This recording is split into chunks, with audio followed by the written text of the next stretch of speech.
Kaninang maga, ano, hindi mo pa mararamdaman yung hangin. Ayan, ayan. Mahagunot na po yung hangin dito ngayong gabi. Kaya lilipat muna kami doon sa kabila. Malapit kasi kami sa ano, mga puno. Baka mabagsakan itong ano namin, bahay. Baka bumagsak dito sa bubong ng bahay namin. Baka sobrang lalaki nun, baka madisgrasya kami. Kaya lilipat muna kami mga Lodi Kings. Ando na rin yung mga anak namin sa kabila. Nauna na kanina pa maaga. Ayan po si Mrs. So, tarantang-taranta na po at nangunguha na po na kanyang mga damit. Sobrang taranta po niya. Hindi niya alam kung matatay siya o maiihi. Hindi, so sobrang lakas talaga ng hangin, no? Ano pa lang yan? Mild pa lang yan, mga Lodi Kings. Ay, Diyos me, ang lakas. Ano, talagang ano, humahagunot talaga yung hangin. Nasaan pa lang ba yung bagyo? Ha? Sa ngayon mga Lodi Kings, hindi namin ma-monitor kung nasaan na yung bagyo kasi nawala na nga ng kuryente sa buong Luzon po. Ano po, ipag-pray na lang po natin itong bagyo na to na wala po masaktan sa atin. Talaga po napakalakas na itong bagyong uwan natin.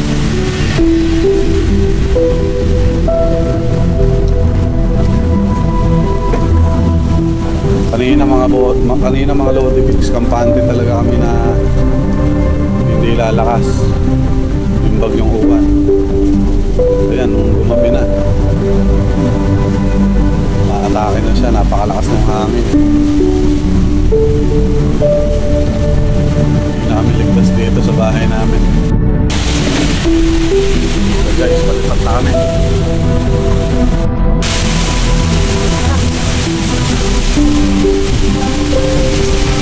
Guys, oh, grabe.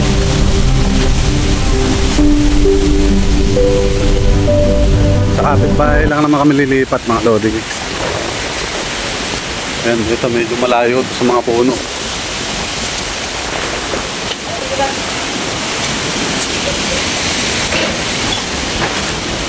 Ayan, dito na kami. Isang ututan lang naman ito mga Lodi Kings.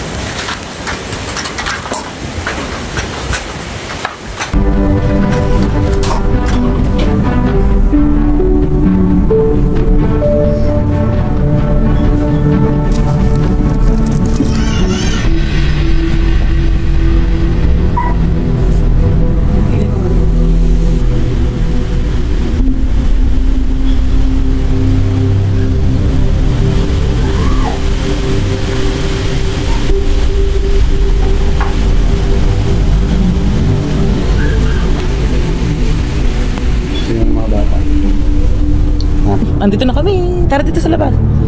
May higaan kami dito. Kaya Jackson, may kutso ka ba, papa mo?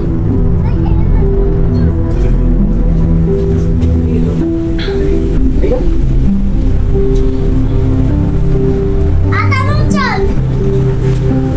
Huwag kang tatalon, malipis lang yan.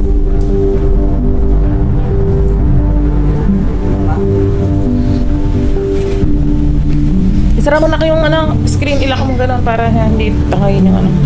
Jackson, kumain ka na? O ito yung pagkain mo? Ito kanya to? Pati may lubos? Pati ka kumain na, kain mo. Tulog yan, tayo na. Huwag nang maingay, matulog na. Umihi ka na muna, alika.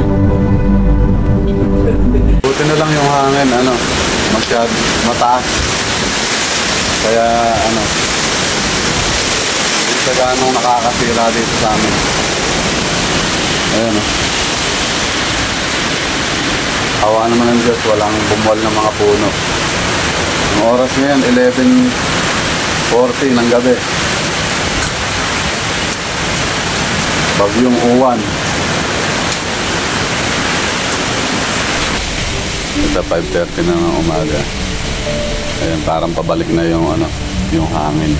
Kapabugso-bugso na lang yung hangin dito sa amin. Mamaya pa po natin makikita kung may mga bumagsak na puno. Kasi madilim-dilim pa po.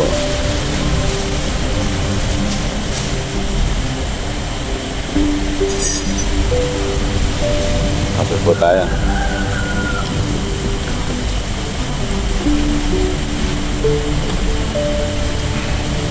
Ayan, good morning po. Ito po yung nangyari ngayon sa lugar namin. Ang oras po ngayon ay 6:39. Ayan, mga dahon lang yung mga nalaga sa yung mga halaman. Ayan. Mga nagsitauban. Ayan po, wala naman po mga tumaob na puno. Ayan, mga natalbusan lang. At yung yung bahay namin okay naman. Wala naman po nabakbak na bubong. Ayan.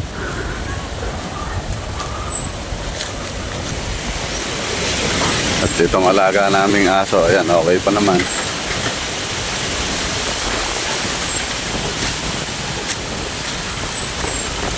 Ayan. Itong tanim kong sitaw, ayan, bugbog sarado. Ayan, may natira pang patola. Ayan, inubos lang niya yung inubos lang ng hangin yung dahon ng mga puno dito. Pero hindi ko pa po hindi po natin alam kung ano pa yung nangyari dito sa dito sa barangay namin, kung may mga tumaob na puno. Ay, ayan. Yung sili ko pala, muntik na mabunot. Ayan o. Lumabas yung ugat. Ayun pa isa. Malakas din pala yung hangin kagabi. Dagas lahat ng bunga ng kamyas.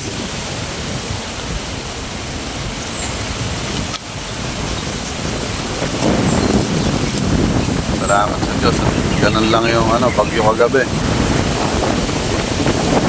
Tumumba yung mga puno na yun. Na napagkalalaki. Ayun, sa palok. Mangga, mabolo. Ayan. Ayun po yung nakapaikot sa amin. Kaya po kagabi lumipat po muna kami dun sa bahay nila tita sa kabila. Doon po kasi alangganong puno na babagsak sa bahay. So dito na lang po muna dahil wala pong kuryente ngayon. Malolobat tayo. Ito pala yung gulayan ng BHW sa barangay namin. Ayan, mga naplasta rin. Hindi rin nakaligtas sa bagyong uwan.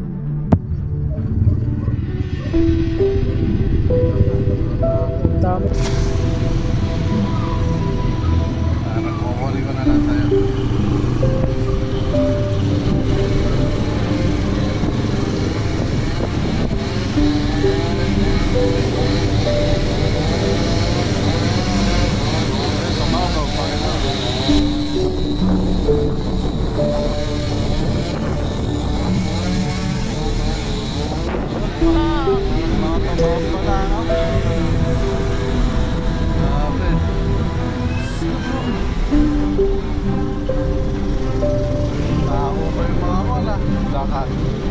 Naupi yung puno.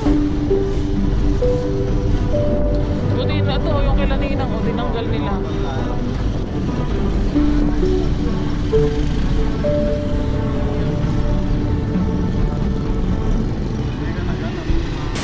Sobrang daming dahon, kailangan na natin maglinis. Yan, gawa ng bagyong uwan yan.